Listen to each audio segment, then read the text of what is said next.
Valentine's Day is right around the corner. It's coming up this Sunday, and while flowers and chocolates are nice, you might want to watch what you serve for dinner, because some foods, believe it or not, are romantic mood killers, while others are, well, just what the doctor ordered. Here to tell us what foods really are aphrodisiacs is Lauren Slayton. She's the founder of Food Trainers. Welcome back, Lauren. It's a pleasure. Thanks for having me. So, I mean, there are certain things that we think of as romantic foods. And some things that we don't necessarily think of. So let's go through a few of these things, and you tell me if they're good or bad. Okay? We'll Spices. Dispel the myth. Spices are spices an aphrodisiac?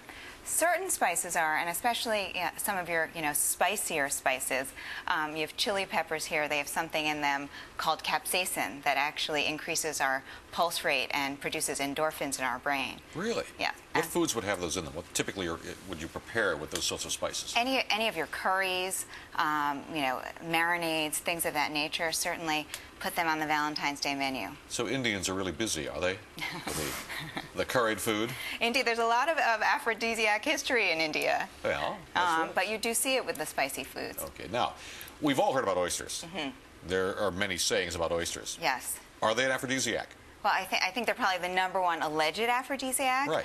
But if you look into it further, oysters are high in zinc. Zinc is needed for testosterone production, which drives the male sex drive. But oysters will only help you if you're deficient in zinc, which most people aren't.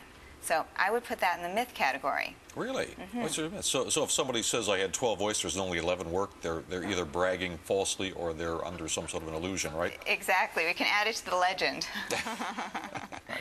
Chocolate. Is chocolate an aphrodisiac? Chocolate, it depends on the type of chocolate, but in cocoa there's 2 chemicals that actually stimulate mood centers in our brain. One is called phenylethylamine, and the other is tryptophan. So chocolate with a high cocoa content, dark chocolate versus milk chocolate, and not white chocolate, I would say are aphrodisiacs. So when you're shopping for that Valentine box of candies, go for the dark chocolate. Yes, and women are more susceptible to the effects of chocolate than men. So men should certainly run out right now and get chocolate. A nice box of dark chocolate. Now, a couple of drinks, say wine or champagne to put you in the mood. Right. Good idea? A couple, this is a quantity issue. So, a drink may relax us, lower our inhibitions, but when it comes to performance and sexual performance, alcohol is not necessarily your friend, and having too much will hurt you in that department. Now, here's what surprised me. Pumpkin pie, black licorice, and vanilla. Aphrodisiacs. Yes, this is actually really interesting, because it's not necessarily eating the food. There's scents that also can produce an aphrodisiac effect. And in Chicago, they did research and they measured a whole array of scents. And for both genders, the smell of pumpkin pie, perhaps comforting, black licorice, and vanilla were actually very high on the list. Fascinating. All right. So we know where our ideal menu would be then for Valentine's Day, don't we?